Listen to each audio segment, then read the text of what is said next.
عام انتخابات کے حوالے سے اسپین میں گہما گہمی شروع، چودھری اشفاق باغاوالا کے ڈیرے پر سیاسی اور سماجی شخصیات کی اہم بیٹھک، رپورٹ کر رہی ہیں جوزفن کرسٹینا۔ پاکستان میں عام انتخابات کے حوالے سے گہما گہمی شروع ہو گئی ہے۔ پاکستان سے امیدواروں نے رابطہ مہم تیز کر دی ہے۔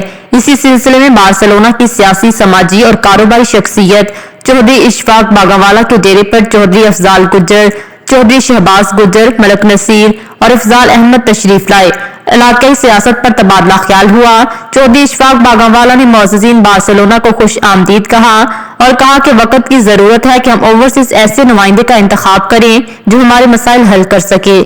چودھری افضال گجر اور وفد نے چودھری اشفاق باغاوالا کو ٹاسک دیا کہ جس امیدوار کو آپ کہیں گے ہم ووٹ دینے کے پابند ہوں گے۔ چودھری اشفاق باغاوالا نے کہا کہ آپ ہمارے بھائی ہیں، باہم مشاورت سے امیدوار کا انتخاب کریں گے تاکہ ہمارے علاقائی مسائل حل ہو سکیں۔ اس موقع پر چودھری صفدر اقبال وڑائچ، الیگزینڈر راجو، چودھری زاہد عمر چیمہ، چودھری شعیب علی اور چودھری ذیشان فرید بھی موجود تھے۔ مزید اپڈیٹس کے لیے دیکھتے رہیے انڈر گراؤنڈ نیوز۔